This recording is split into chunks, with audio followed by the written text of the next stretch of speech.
This morning here we have two talks, a video and presentation about a Montreal group that made a video of the 2017 total eclipse, and John Percy, our past honorary president, will be talking about Toronto's astronomical heritage. So it's going to be a full day today. And to start things off, I'd like to introduce David Shuman from the Montreal Centre. And he's going to talk about this documentary that he and Paul Simard have produced. And then we're going to see the video. Is this like a big premiere? Yeah, we had a private screening back in November for our 100th anniversary at Cineplex. Okay. But this is pretty... All right, you can tell us all about it when you get the microphone so everyone can hear. Sure. All right, so David, it's all yours. Thank you. Thank you kindly. Hi, my name's Dave Shuman, and I am a proud longtime member of the Montreal Centre of the RASC.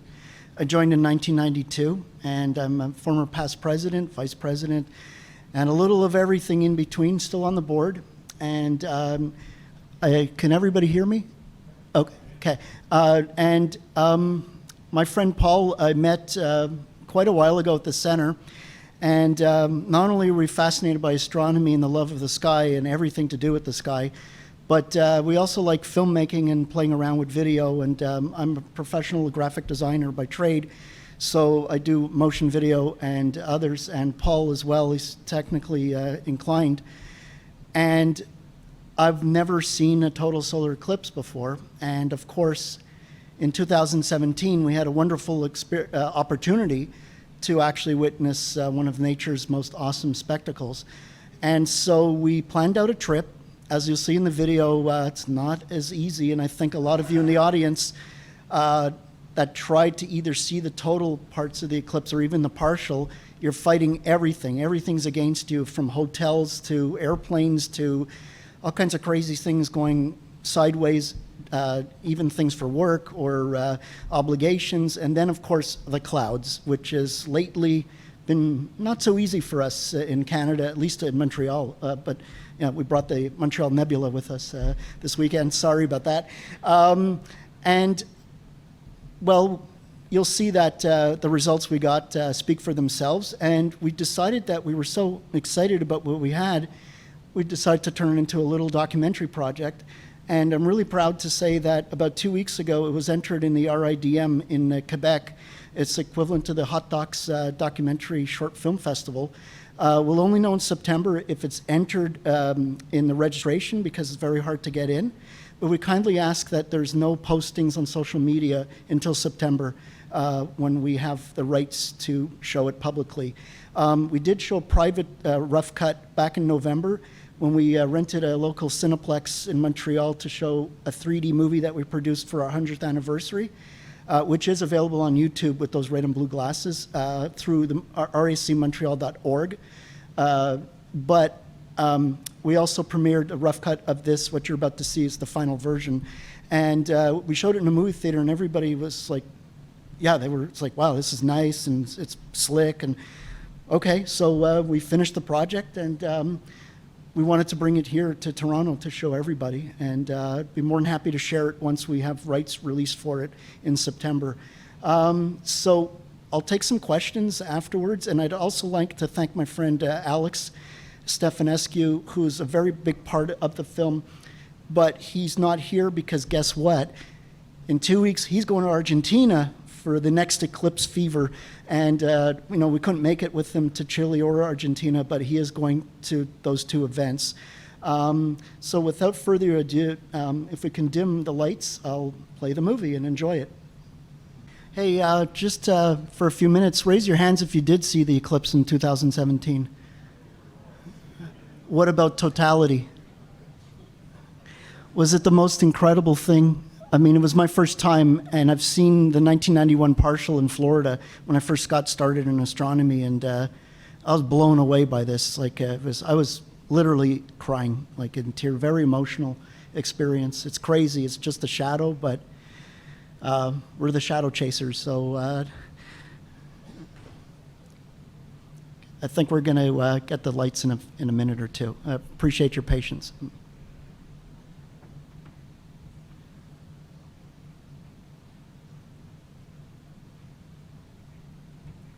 Thank you.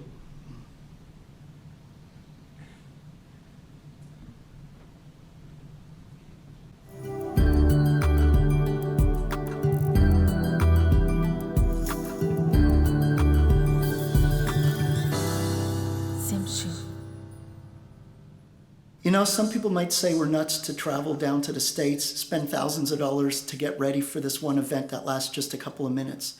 But I feel the other way about it. I feel it's an event to behold. It's something that everybody should try to see once in their lifetime.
I've always been fascinated with astronomy as a kid. I grew up in the space age in 1968, and I was always fascinated with the Apollo moon landings. My father used to bring me home some 8mm films, and I was just completely excited about the whole thing.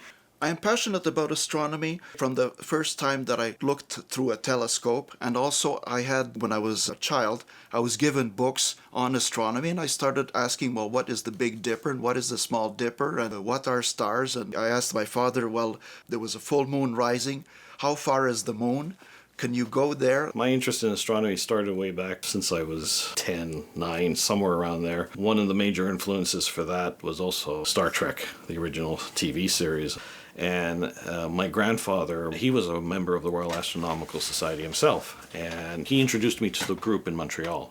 I was always fascinated as a youngster about the 1979 eclipse. When I was in elementary school, they told us it would be the first total solar eclipse in a long time, and that it would be interesting to view this. But our school kind of all huddled us inside the gymnasium, closed all the windows so that we wouldn't accidentally go blind.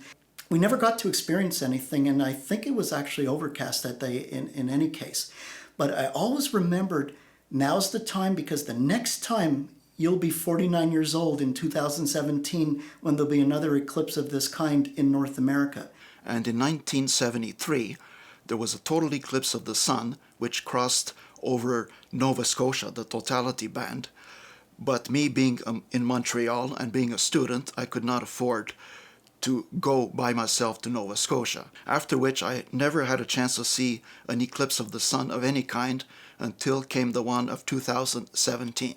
I've been friends with Paul for quite a while through the club. I met him, and Alex has been a board member, and he's befriended us. And Paul and I were already planning to go to South Carolina to witness the eclipse. Why South Carolina? Because it's easy to get there by plane, and it doesn't take long if you want to change your vacation plans.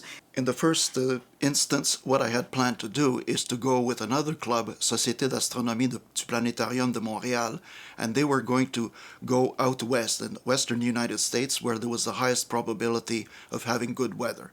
But one thing led to another. I was a bit of a procrastinator, and I didn't get on board that particular trip.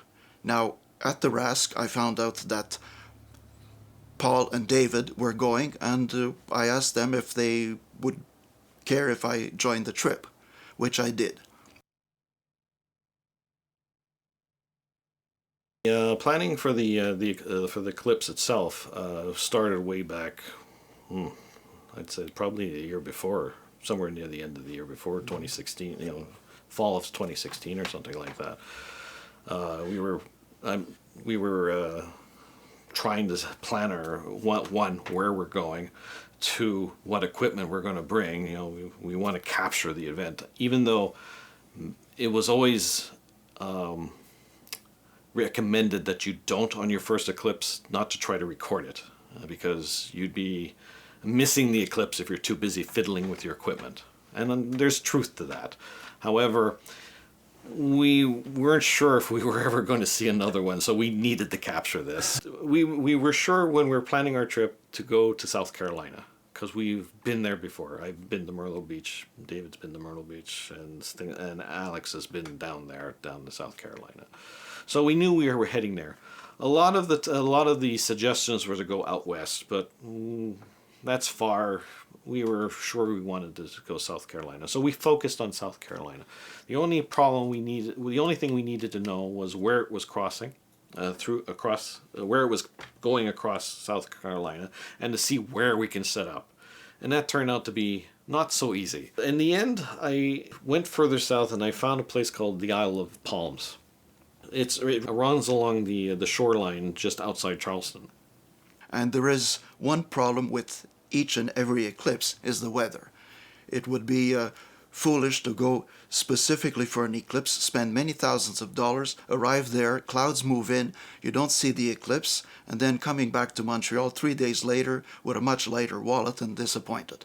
So the eclipse viewing has to be combined with another activity. Well, my intention for the eclipse was to actually take very high resolution still images and then use them in a time lapse for video. And my friend Paul ended up taking a wide shot with the fisheye lens that I had lent him. And my friend Alex also had a similar setup to myself, where he would take still images every few minutes to take the partial phases, the actual eclipse itself of totality, the diamond ring effect, and then the final parts of the partial phases.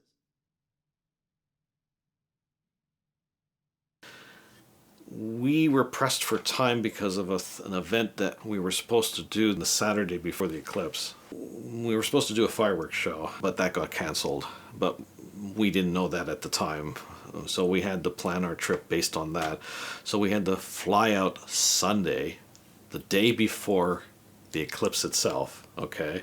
And then somehow get a rental, go to the hotel, sleep, and then travel out. The problem is that flying to Myrtle Beach from Montreal is not easy on such a short schedule. We were to go through Atlanta, Georgia, and then fly to Myrtle Beach. One minor incident, the airplanes, the scheduling was very tight, and we had like maybe half an hour to arrive in Myrtle Beach to get our car. Otherwise, the counter would be closed.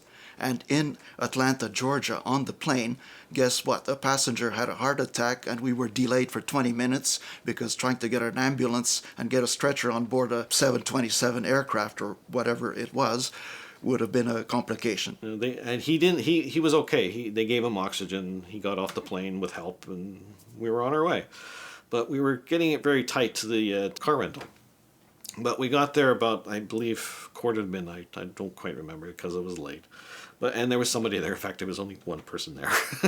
Got our car, went to the hotel, got, 3 hours of sleep or something, maybe 4 if we were lucky, and then we left. The night before the day of the eclipse, we decided we're going west.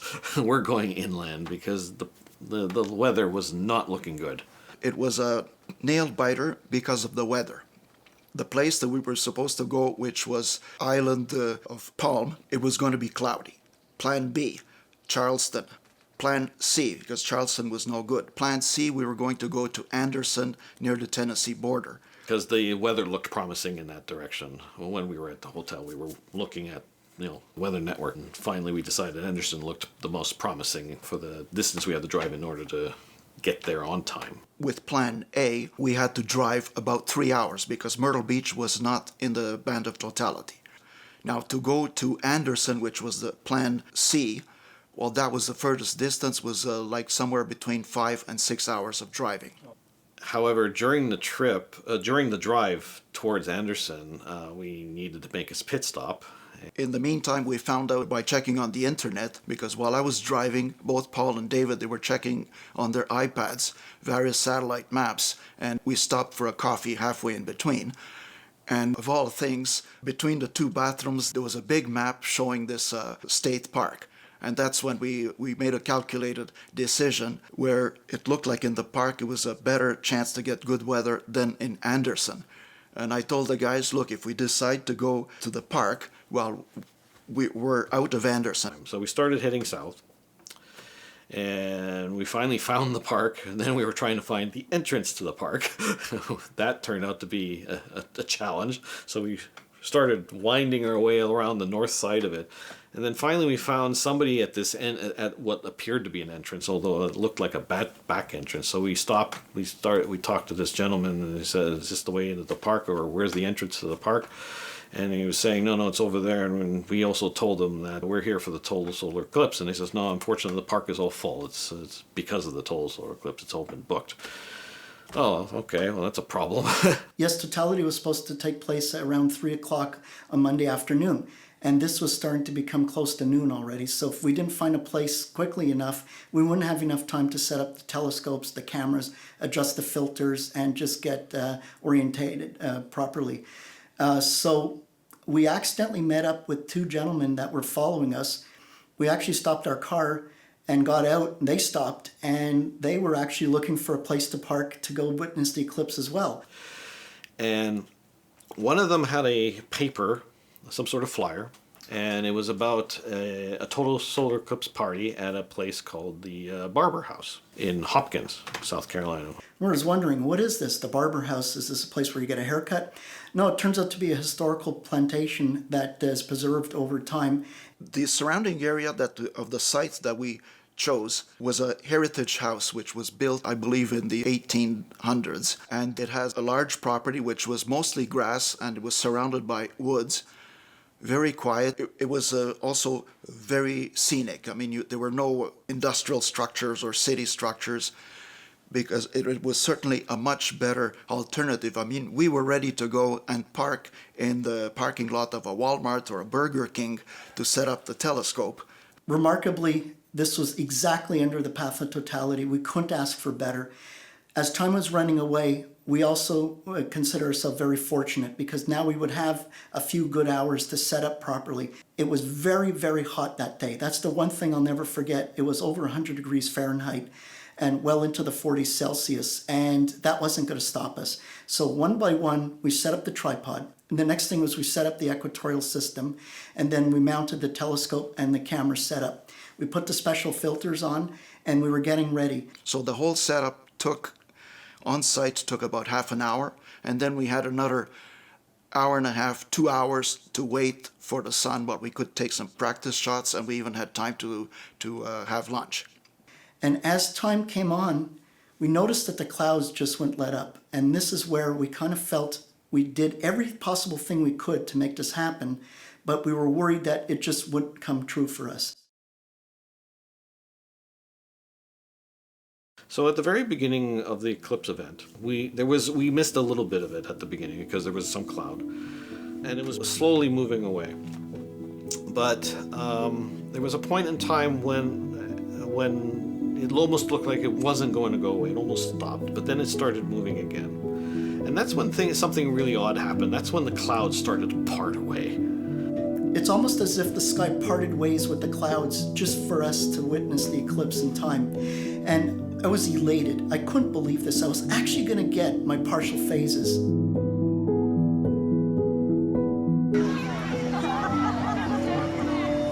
want to see the plane fly by. Go outside the sound.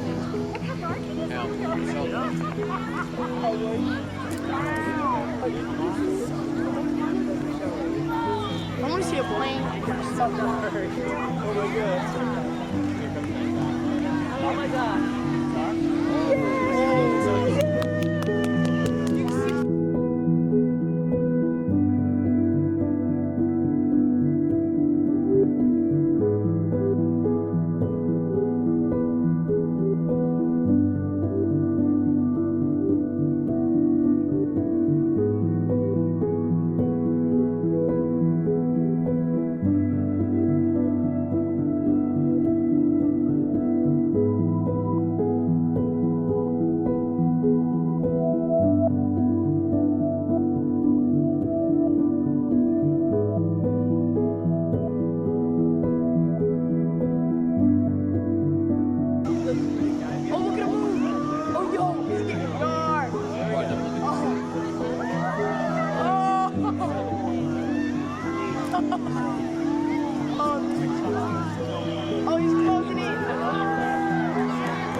the partial phase, I knew what to expect. Now, when it started to get exciting is when we started to get Bailey's beads, and it was like real wow. I mean, to look at the sky, because at that time you remove the solar filters, and it is safe to look at the sun with your bare eyes or through the telescope.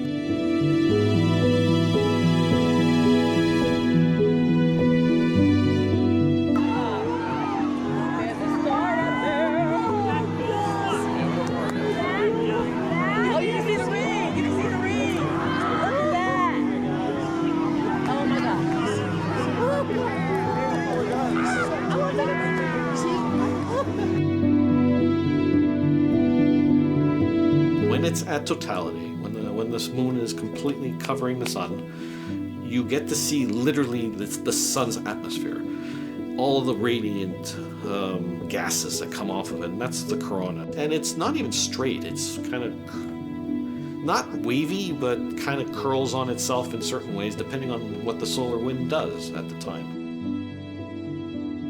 One thing that surprised me the most was that during the actual phase of totality, it wasn't as dark as I expected.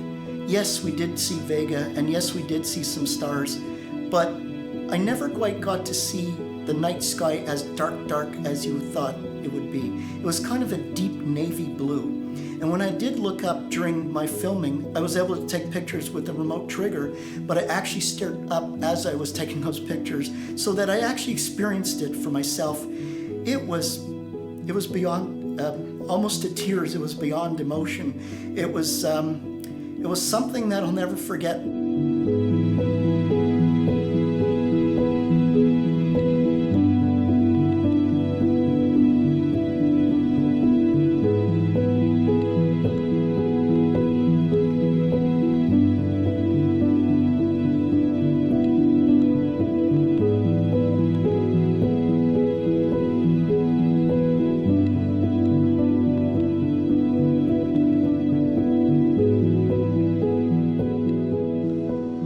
It was like around 2 minutes, the totality, and I found it went very fast. I was so busy working behind the camera that the next thing I knew, well, we had the Bailey's beads on the other side, so it was time to now put the filter back on and keep it safe.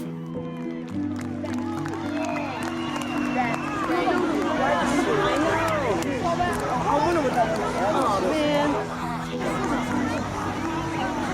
Oh, wow.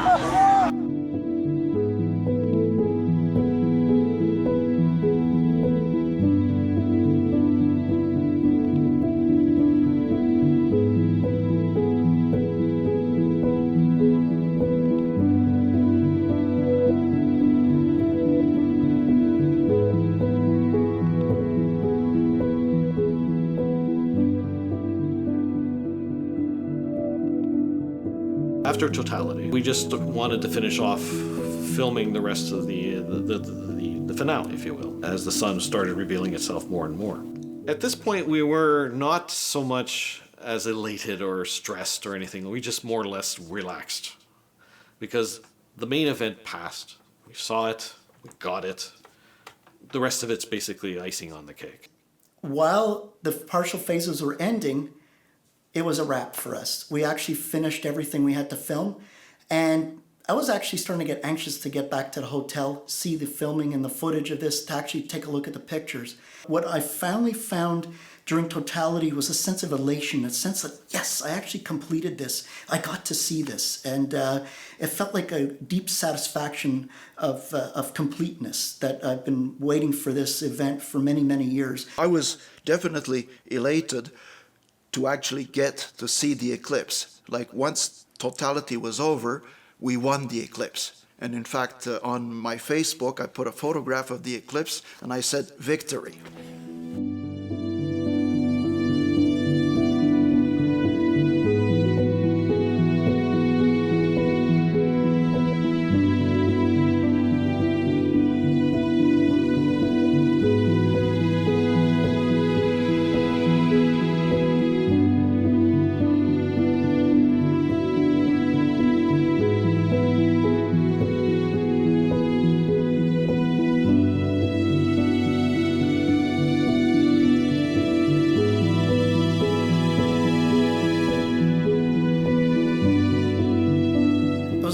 forward to this event for many years throughout my lifetime. It was always in the back of my mind because, 2017, that's only 7 years from now. Oh, that's only 5 years from now. Well, guess what? The time was now. And when I finally witnessed the event, I felt like I said to myself, I finally got to see this eclipse. I finally did this thing. It's one of my bucket list items. And the only problem with witnessing a total solar eclipse is, at least for me as an amateur astronomer, I want more. I've been asked what my feelings have been from seeing a total eclipse, and I'll have to say the same thing I'll just say what I've said to everybody. The only way to know for sure is to experience yourself. Do not listen to other people's experiences, and because it will not be the same for you, okay? It'll affect you the way it affects you.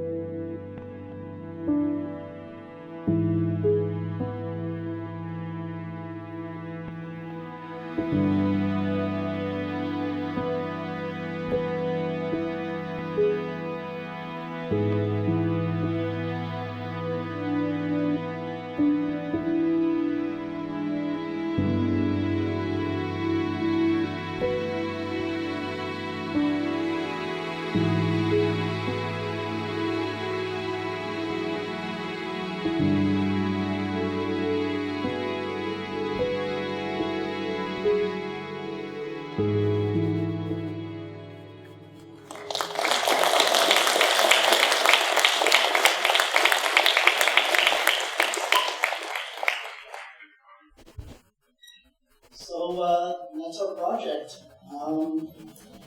It's taken us hundreds of collective hours to put it together. It may look like a 23-minute simple video you do in a weekend, but we really took the time to professionally edit it. The effects that you see at the end of the totality were taken with hundreds of images that I took at 6K resolution with my Sony camera through my William Optics triplet, which I bought just for the Eclipse, and it's dear to me. It's the 20th anniversary version.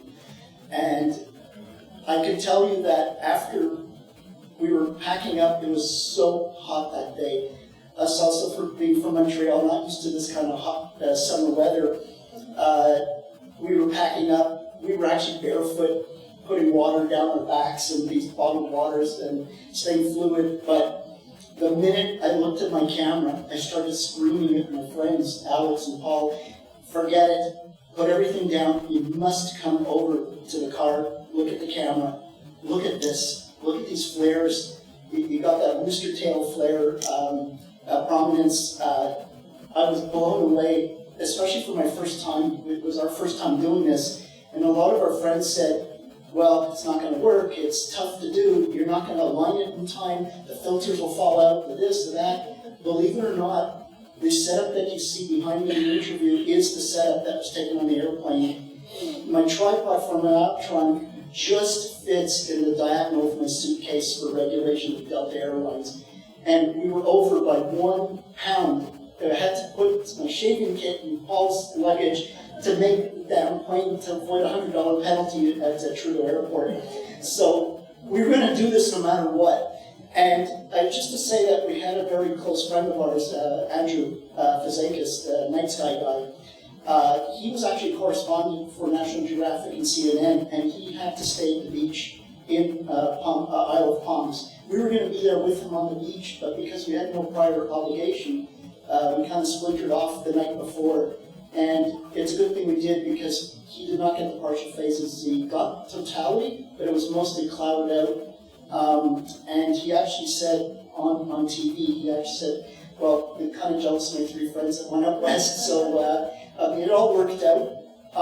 But I don't know if you guys remember that Dawn dish commercial, soap dish, where they drop it and you see the grease parting, the soap parting the grease. I'm telling you, that's what happened with the clouds for us. It was almost as if when the sun was coming, it was cutting a path of clearness so that you could see the spectacle. I mean, I don't know how to explain all that, but I actually still have tears watching this because it was so joyous to see this. I've seen the space shuttle, I've seen the Mauna Kea, the Keck, and I've seen a lot of things in my time through the RASC. And friends, but this was something very special to share. And as you saw, we had over 500 people behind us. We were kind of in the center of the field. We were the only ones with a very complex setup.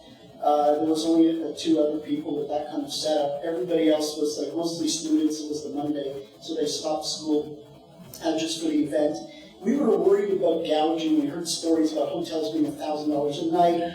I'll tell you, we didn't experience any of that. Not only is the hotel we stood at honored their price from the year before in Myrtle Beach, but everybody was friendly. You know how much that venue cost? $5 to park a car. And we got Eclipse glasses, all 3 of us got Eclipse glasses thrown in on top of that. So everything we spent for the barbecue there, Southern Carolina barbecue, grits, beans, and ribs, and they had African music playing in the background with live band. And it was all to go to the museum at the Barber House, which is a cotton plantation heritage museum where this family, the Barber family, bought it out of slavery and kept it as a preserve. And I couldn't think of a better venue to share this experience with the people of South Carolina that made us feel like one of theirs. So we got kind permission to use those photographs. And I'd like to give a thanks to my friend Richard and Jay, who did the cinematography and the interviews. But this is a labor of love. There's no financing for it. And it's just we wanted to prove to ourselves that we could put together a short film. And so I'm proud to say that it is officially entered into the RIDM Festival in Quebec. We'll know in September if it gets accepted to be shown or screened. It's supposed to be very hard to get into that festival, like the Toronto hot dogs at the TIFF. But we're trying, we're taking our chances. Once we know what happens, we will release it on social media and share it with everybody. So with that, I'd like to thank the RASC for hosting this event today, and my friend Karim Jaffer, who's been really instrumental. His wife is actually the one that says Simshu in our logo. That's Simard Shuman Productions, Simshu. And that's it. Can I entertain any questions? Yes. How long was the totality for you? It was, you know what? It seemed like 5 seconds, to be honest, but it was about 2 minutes, just shy of a little over 2 minutes. 2 minutes, 5 seconds, and I think we were lucky because all by accident at this venue, we were literally almost dead center of totality. Our original plan at the Isle of Palms wouldn't have given us this kind of luxury. We would have had literally 45 seconds, I think, or something like that of totality. Trust me, you need all the totality you can get. I personally found it was like looking at a welder's torch with your naked eye. And it was like, especially with the diamond ring, when that came on, you knew, you wonder when it's safe to leave the filter on and when it's time to take it off. You don't have to wonder. Your eye tells you what's safe. And when we saw the diamond ring like a torch, I said, oh, that's it. Don't look at it anymore, especially through the telescope, which had the camera anyways. But then we used those Daystar filters, and it was an experience. One thing to tell you, and a friend of mine back home told me, don't do it. It's not going to work. It's too much to worry about, but it worked. I had a 3D camera, a production camera, from Sony that I actually use as a counterweight. Instead of the Ioptron counterweight, I used my camera as a counterweight with a 1/4-inch thread and pointed it with the solar filter, and I used a neutral density filter over, there's a stereo Zeiss lenses, and over the right eye, I put a neutral density filter so I can get 2 sets of exposures simultaneously in high definition. And that picture that you see is from that camera, and that's what we combined it using software to stabilize the image. And you see some lens flaring, but I actually have all the event of the 3 hours in the camera in high definition. So not only do we get a double of images with different exposures, we got through my master Sony camera, a fisheye view through my friend Paul's camera, which he took like fisheye shots as we were going along. And then my friend Alex did the background video that you saw where you could see where the sun, it was like a sunset all around us. And I really wanted to show that part of it because that's the part a lot of people don't get to see because you're busy looking right at the sun. But this way, with the picture-in-picture, we could show you simultaneously, because that was real time. We used the soundtrack to synchronize the exact down to the frame of what's happening with totality versus what's happening in the sky. And you might have noticed there were two people that were just walking in the field oblivious to what was going on, as if like, yeah, whatever, we see this every day. So it was kind of fun to look back at this, and we were really proud to and excited to share this with everybody. I hope that answers. Yes, definitely. Okay. Thank you and congratulations. Oh, thank you kindly. Are there any other questions? Feel free. Yes? Maybe more of a comment. I've been to 5 total eclipses. One was clouded out. Wow. But you were correct that that was a very bright one. That the other ones, the other 4 I've been to, the sky was much darker than that. You could see Yeah. all the planets and all the first magnitude stars.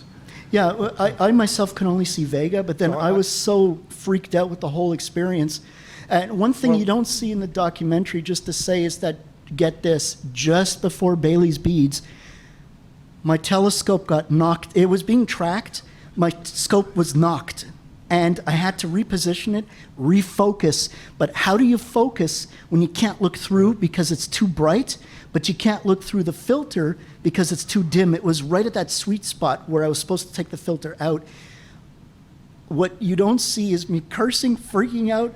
Oh my God, we did this right to the end. This is going south, I can't take. Then it worked out. And to be honest, with my camera, I have a focus assist where the contrast lights up in red. So that saved my project, our project. And when I looked at the sharpness of the images, I was thrilled beyond belief that we did this. But like I mentioned, it wasn't like nighttime. No, like normally, yeah. it gets to almost like deep twilight. That was Wow. a very, very bright one for some reason. Yeah, I mean, I don't know if it was the corona. I know the corona was kind of different this time because of solar minimum, which is also beautiful off-axis view. Thank you. Thanks. Okay. Appreciate it. Thank you.